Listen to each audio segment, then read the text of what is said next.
Good morning. Ladies and gentlemen, during this session, our keynote speaker is Alicja Szabelska-Beręsewicz from the Department of Mathematical and Statistical Methods of the Poznań University of Life Sciences.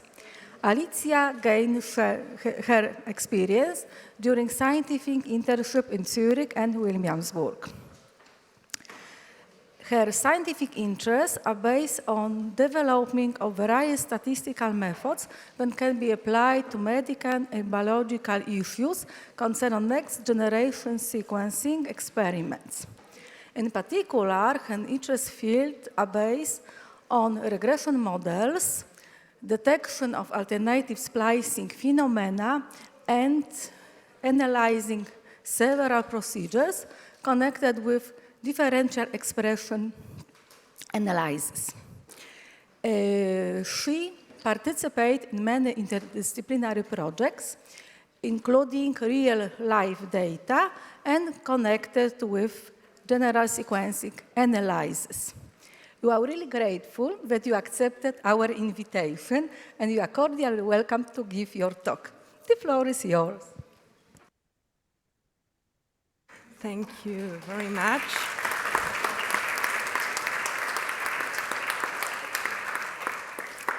Thank you very much for this kind introduction, and first of all, I would like to thank the organizers for this invitation and the opportunity to present some of my work.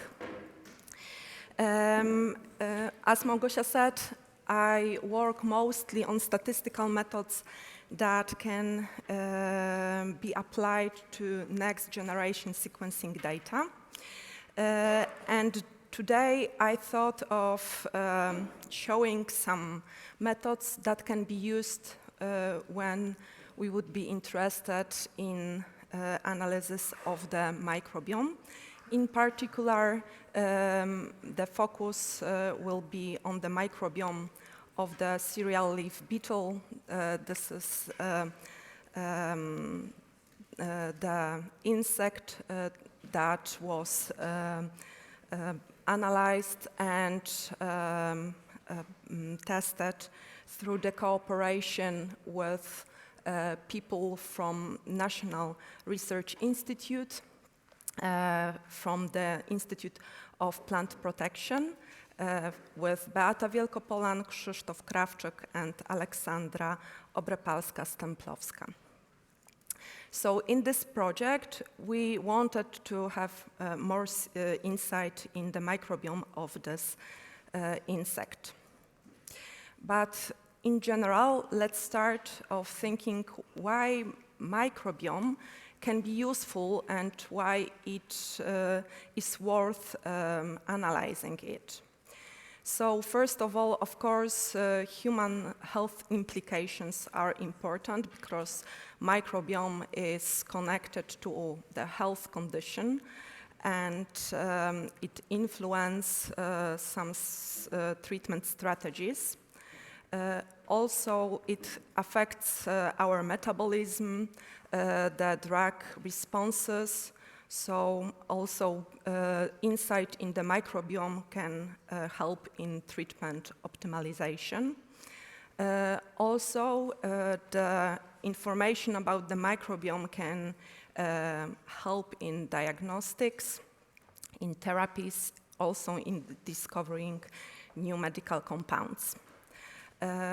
From other perspective, we could also gain insight in coevolution of some organisms when looking on their microbiome, and this analysis of microbiome can help in the space mission viability.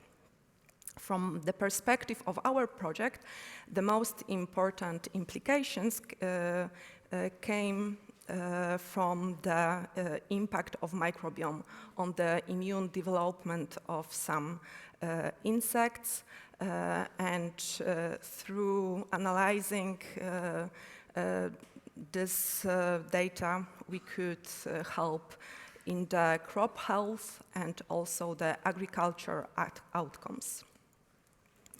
So why we could be interested in this particular insect? It looks quite innocent, but actually it's quite dangerous pest that feeds with cereals. And the losses from this insect in yield can reach up to 40%.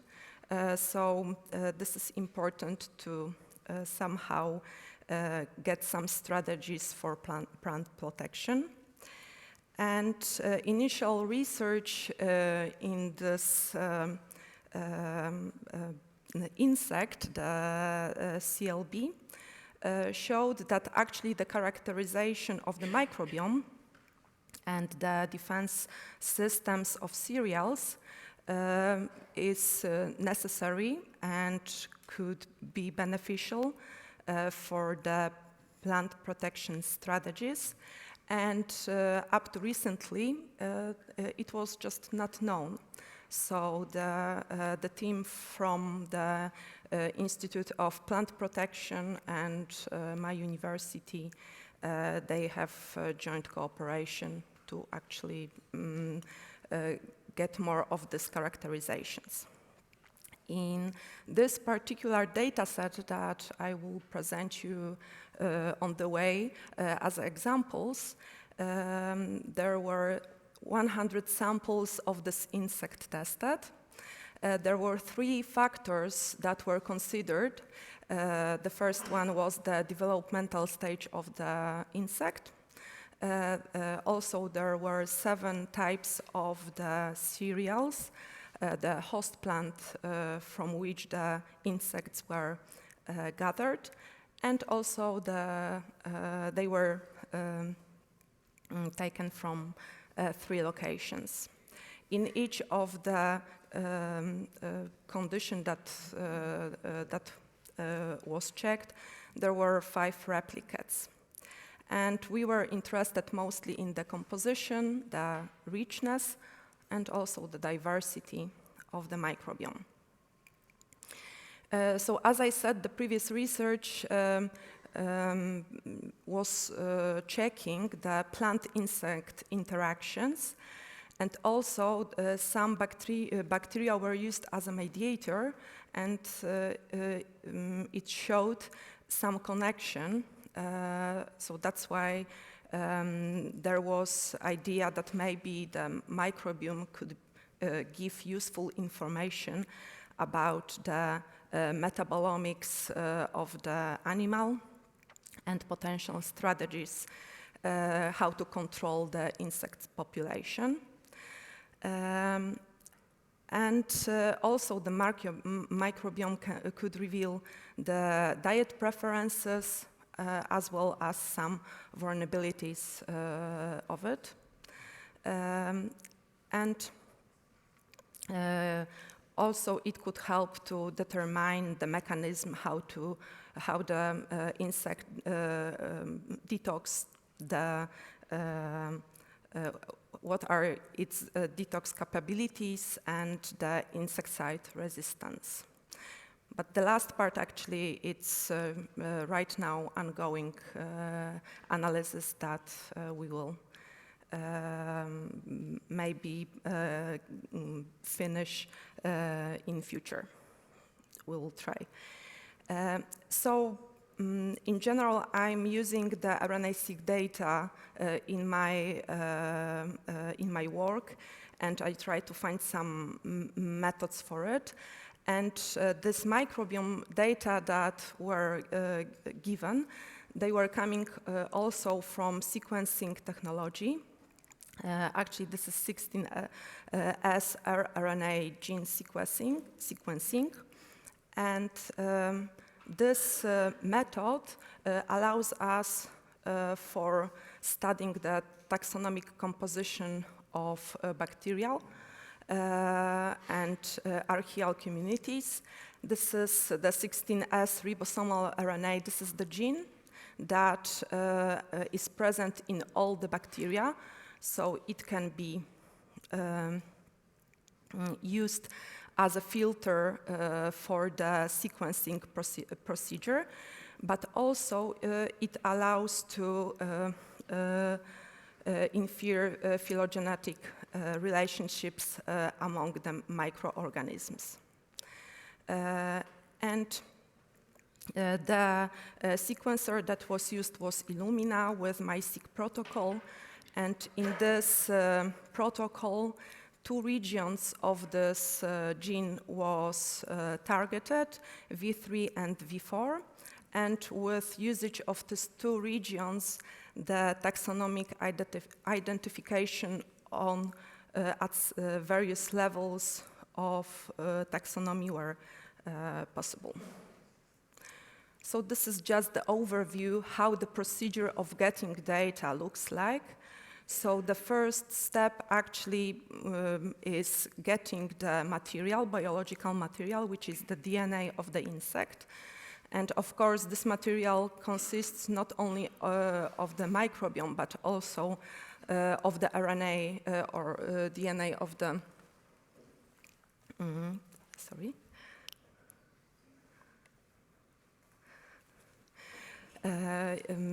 not only of the DNA of the microbiome, but also the DNA of the insect as well.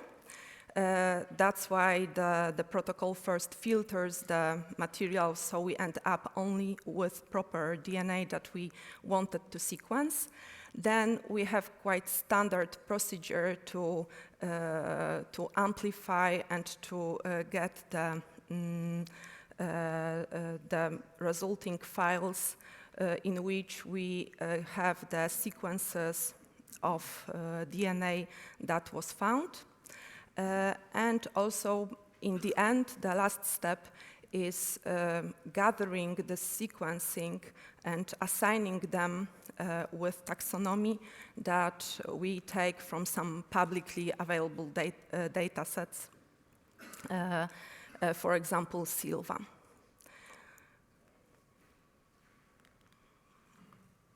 Wait a second.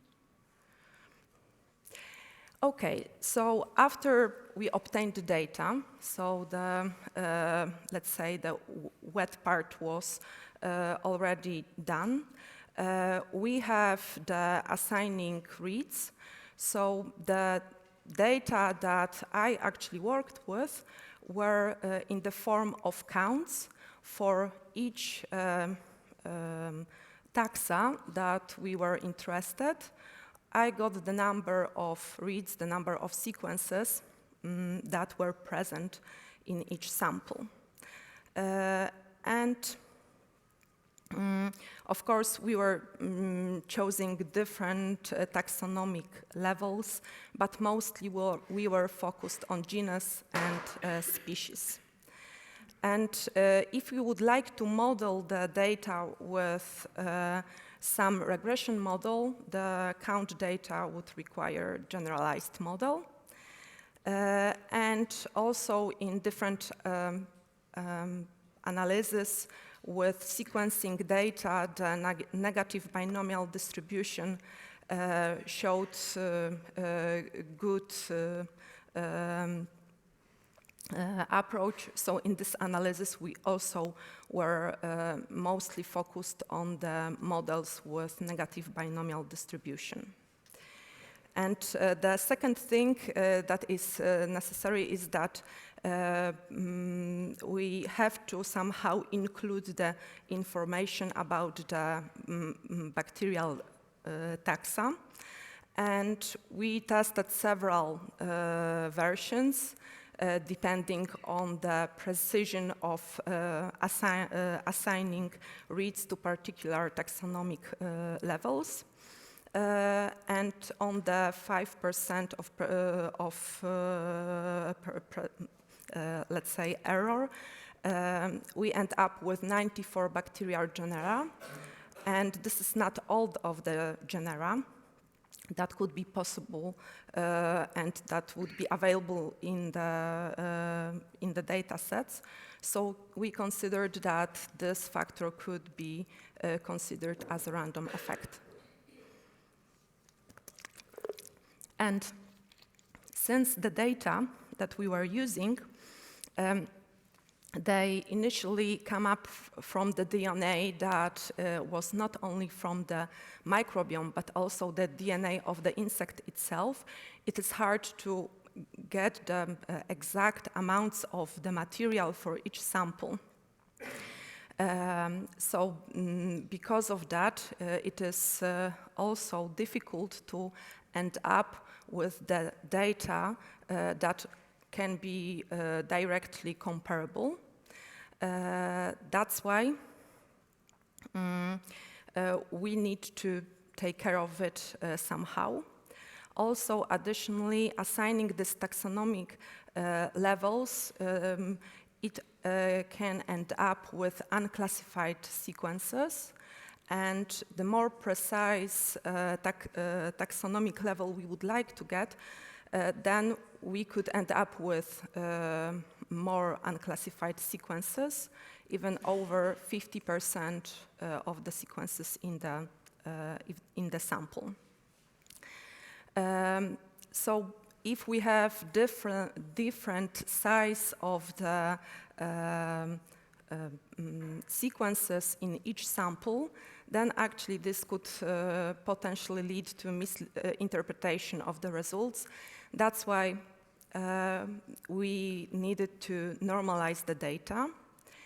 And since also the steps are considered in RNA-seq data analysis, we could apply the DESEC normalization method to obtain the normalization coefficients that help to reduce the differences between the library sizes, the samples.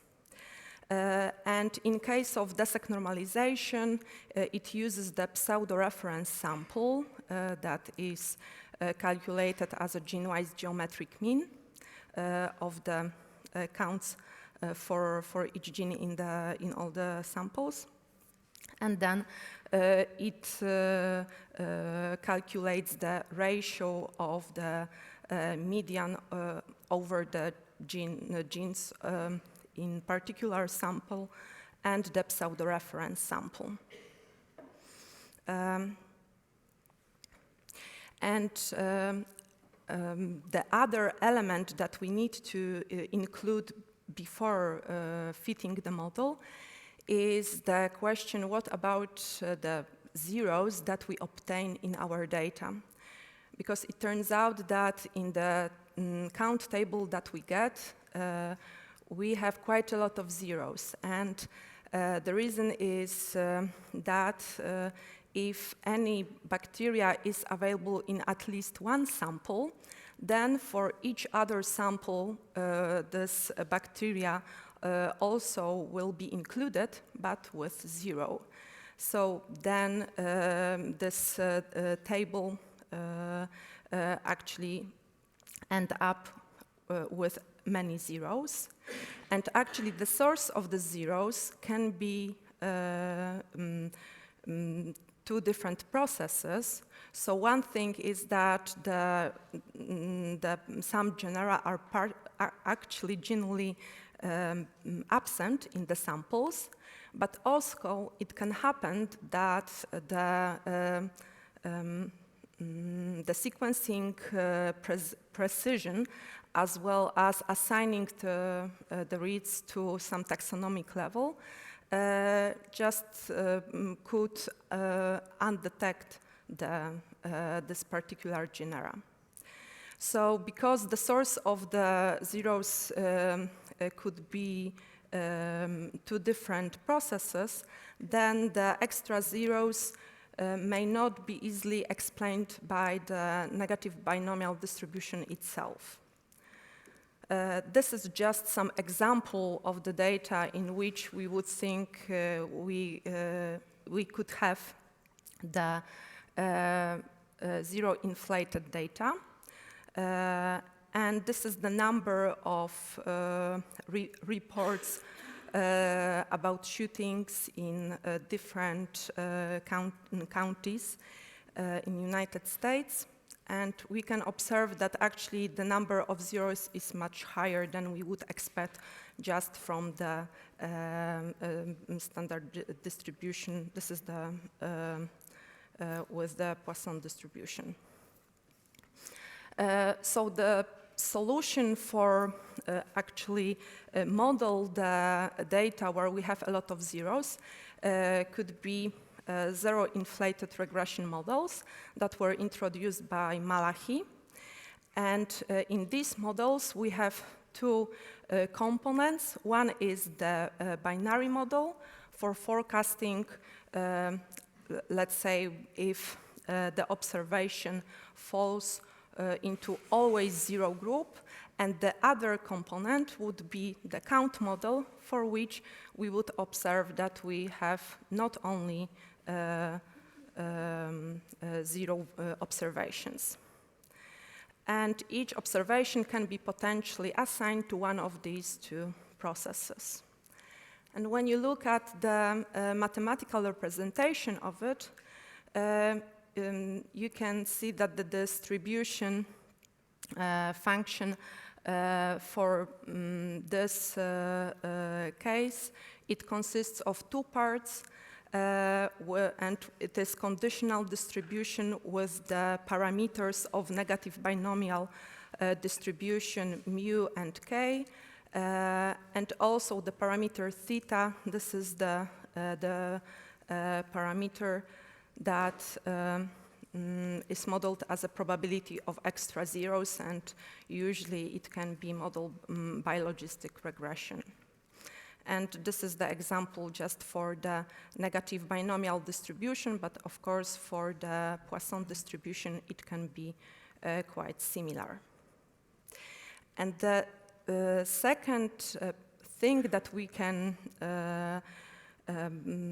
try to use in case of our data is also a kind of zero inflated model, but it's called Hurdle model. And in this case, as you look at the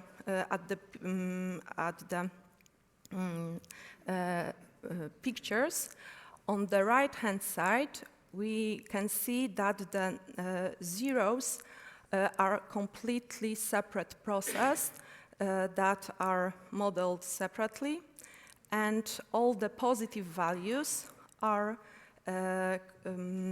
modeled by separate process. So this is the main difference between the Hurdle model and zero inflated model, the way how the zeros are fitted and modeled. And these Hurdle models were also proposed by Malachi. And if you think of this model, you can again have the data in which you have the outcomes coming from two different processes. And you could think of the example if you, for example, go to shop and you first determine if you need some particular item, and then you decide how many let's say, items, or what should be the quantity of this item. Or on the other hand, if you go to internet and we would like to measure how many times some website is visited, then the first thing is that you have many people who don't visit some website, so you would end up with a lot of zeros. And then if someone visits the website, it can be more than once. And we could separate these two cases differently. So in the Hurdle model, we want to have the information about the excess zeros from the separate process. And this dual process also it can be interpreted quite nicely. So the first part, the first component of the hurdle model in which we would like to obtain the likelihood, the distribution of zeros, we call the hurdle component, and the count component, it would predict what would be the distribution of positive values. So the main intuition and interpretation of the hurdle component would be by using this part, we would model the process of getting over the hurdle of zeros, and the second part would just tell us if we already have some positive value, what this value would be. And because of this interpretation, the mathematical representation looks a little bit different, but actually, again, this is conditional distribution. Just this time, the parameter theta that controls the number of zeros is separate from the negative binomial distribution. And also in this case, for the non-zero part, we would need the truncated distribution that is left truncated at 1. But of course, this distribution can be used here, and this model gives more flexibility and advantage if we would like to model the zero part not only with logistic regression. There are more options in this case. And as an extension, we could also think of the case where the two components are dependent, because here we assume that the both models are independent, but the results that I will present, this is just for the independent part. So going back to our data of CBL insect, we end up with the 3 fixed effect covariates, the developmental stage, host plant, and location, and random intercept connected to bacterial taxa. And then we would like to choose the model using several distributions. So we have traditional negative binomial, negative binomial generalized mixed model. Then we have the hurdle negative binomial, zero inflated negative binomial, and hurdle Poisson GLMM. And if we have several models, we would like to find some measure to actually compare the models. So of course we could use BIC and Akaike. We could also try to think of some coefficient of determination or the intra-class correlation coefficient that could be extended for the mixed models. And such coefficients were introduced by Nakagawa. And also we could compare the models by simulating the residuals and testing our model with the simulation approach. So when you look at the values here on the left side, you could see that all the parameters that we have here indicate that the best model is negative binomial hurdle model. And also the spider web shows that this model has the biggest area.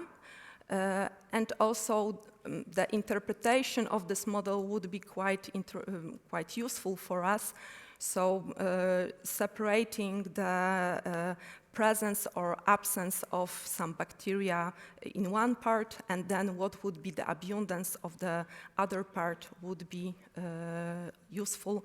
That's why we used for the further analysis the Hartle negative binomial. And also when we used the simulation-based methods for comparing the models, we noticed that the classical negative binomial distribution, it shows that the number of zeros wouldn't be properly modeled with this distribution, and in all the zero-inflated cases, the results show that it would be okay. And if we look at the fit of this model done by GLMM TMB package, we could see that there are some important factors. So first, the presence of bacteria is connected to plant host and location.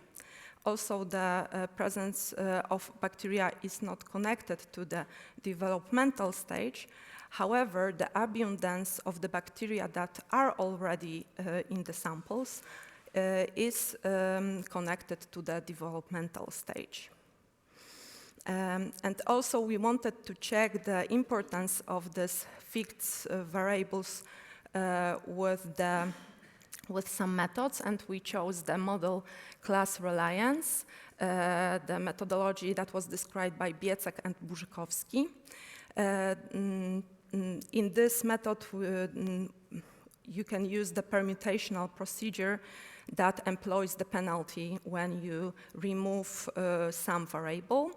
And the Pearson statistics was used as a goodness of fit measure for this calculation. And additionally, we also wanted to check if the impact of the variables was significant with Wald-2 test introduced by Fox. So when we look at these values in the second column that is for the model class reliance, we can see that the highest penalty was for the plant host. So this is the most important variable in this data set. And from the Wald test, we can see that all the variables that were included in the model, the fixed variables, are important. And also, of course, not only we were interested in what is the connection between the variables and the abundance, but also we would like to have more insight in particular taxa that somehow are important in the composition of the microbiome. So to find this information, we were using the 99.9% confidence interval for the intercept. And by this, we wanted to find which taxa are significantly different, their abundance is significantly different from the overall mean of abundance for all the taxa. And the taxa that we found, we denoted as top biome. And the most crucial concerning the previous knowledge was Wolbachia and Rickettsia. So actually this result also confirmed that these two bacteria are important ingredient and important part of the microbiome composition. And also when we look at the abundance of the six taxa that were taken from the microbiome, and we look how the abundance changes across different taxonomic levels, we can see that there is a difference in the general abundance of the taxa between the imago and larva, and that also the composition of this main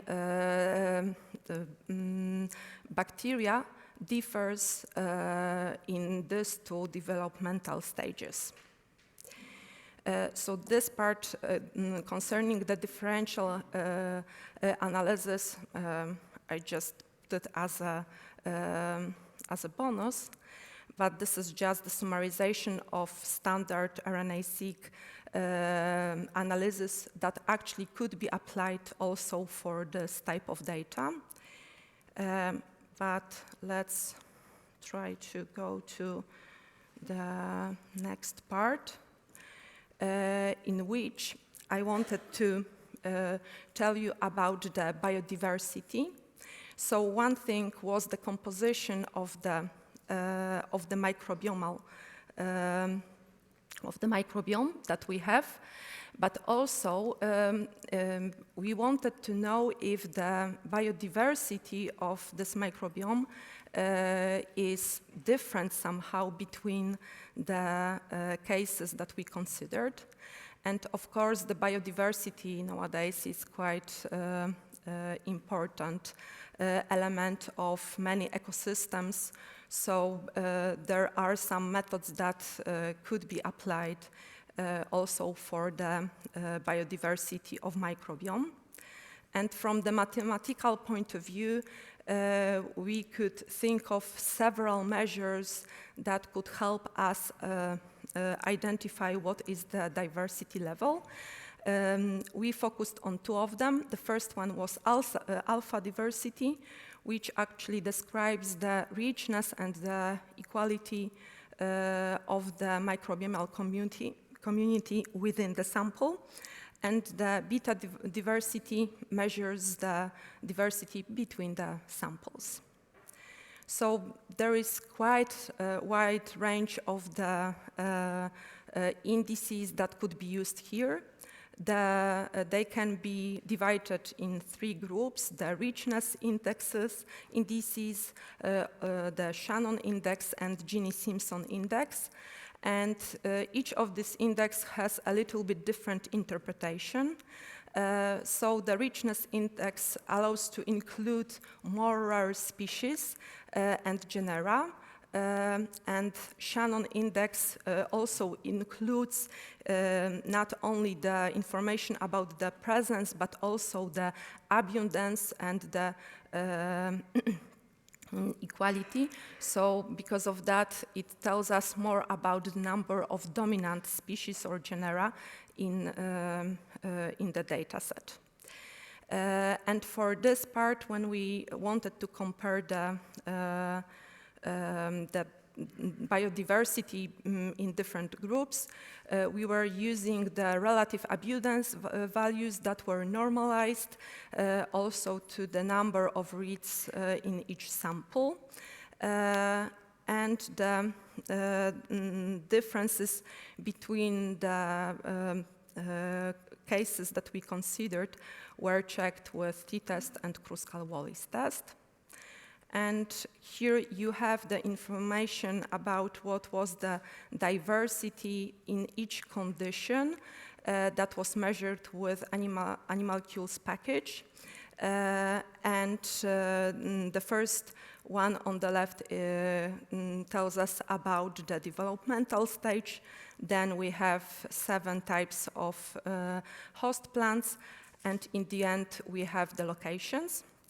And actually the tests that were applied showed that there are no significant differences in these groups. This is, in all cases, this is the Shannon index. So the number of dominant genera between different cases, it's not statistically significant.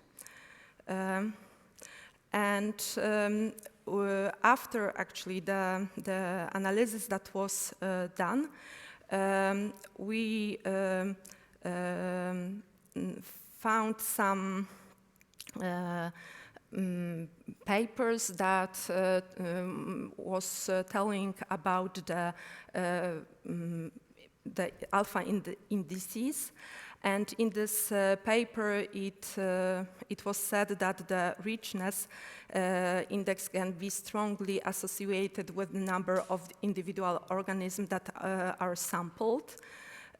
Also, when we would like to subsample the data to obtain the relative richness, it is very much affected by it.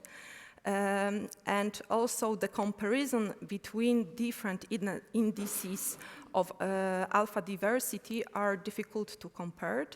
And the solution that could be used is, instead of using the methods that were shown, we could use the Hill diversity measures or Hill numbers.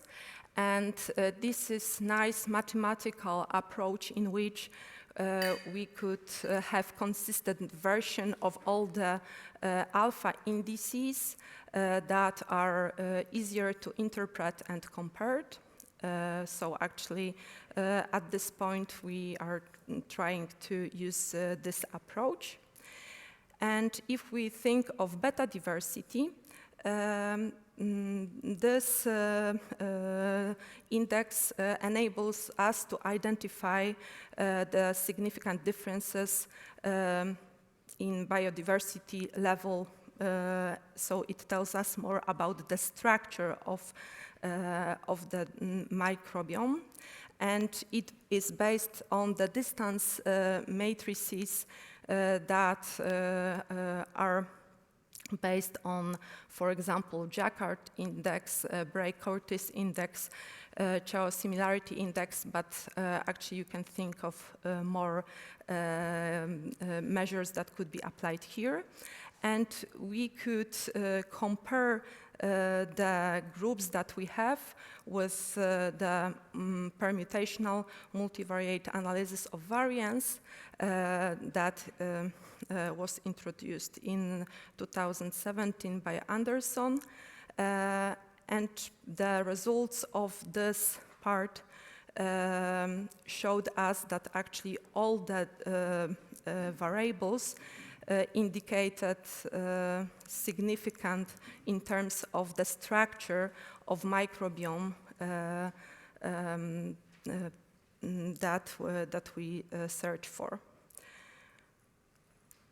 And to sum it up, in case of the CLB microbiome, the main findings of this research was that the two bacteria, the Wolbachia and Rickettsia, can be considered as a corbiome, so it was present in at least 90% of samples. Also, we noticed that the variables that we were using here, that they are associated with microbiome of CLB. And also it was shown that the community of bacteria in larva insects is more diverse compared to the imagos.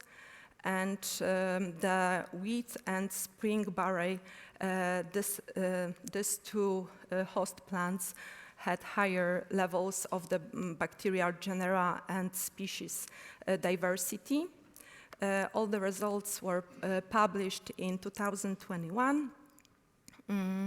And the further research about the strategies of plant protection are right now undergoing. And from the point of statistical methods, this research showed us that actually the GLM and GLMM models could be useful in determining the composition of the microbiome. and also the measures of biodiversity could assist in determining the structure of the bacterial community. And in general, the analysis of microbiome in many organisms can provide the various the insight in the various biological, agricultural, and medical issues.